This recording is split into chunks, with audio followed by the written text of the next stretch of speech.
This brings new meaning to airstrip. A stripping flight attendant might seem like an OnlyFans fantasy. However, that's not the case for some air hostesses, who've turned to removing their clothes for cash and other desperate measures to make ends meet when not working the financially unfriendly skies. I am definitely not a girl that you would normally see in a strip club, a stewardess, Bree, told NewsNation of her unlikely side hustle. I grew up with a lot of morals, a lot of Christian morals. I have a partner, I have a job. However, after a long shift in the sky, the air hostess removes her wedding ring and stewardess uniform and prepares to begin her side gig at the strip club. Unfortunately, this vocation exposed Bree to an unsavory environment rife with pimps, drug dealers, and scuzzy clients. I never had people asking me for blow jobs, and they would pay $500, said the stewardess-cum-stripper, who opted to remain anonymous for fear of losing her stewardess job, while describing the change from her prior gig. I would never get asked all the time if I could go home and have sex with somebody for money. This was not how I grew up.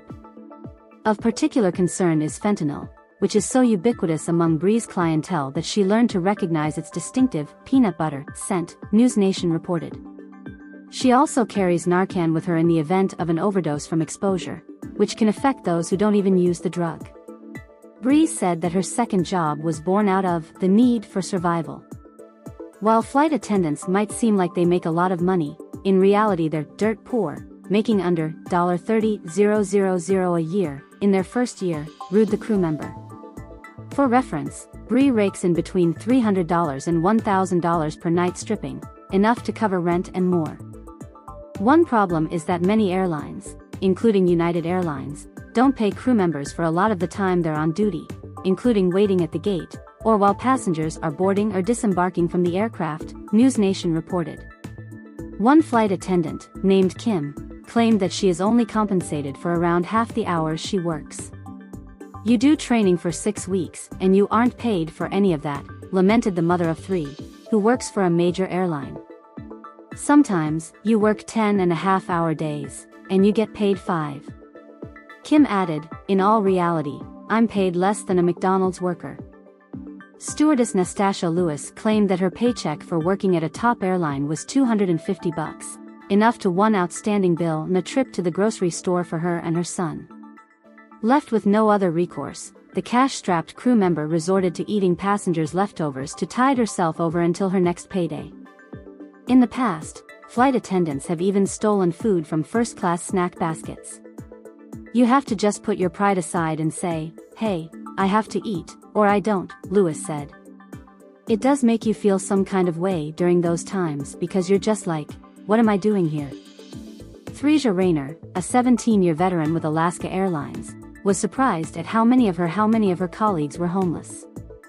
She told NewsNation, "Every day at my job, I have to drop off a girl from a trip who has no car and transportation to a place of homelessness, or take her to a car where she lives, or quite often share meals with her at work because she has no food and no money for food." The mental toll is also alarming. A 2012 study found that the suicide rate among flight attendants is over 1.5 times that of the general population.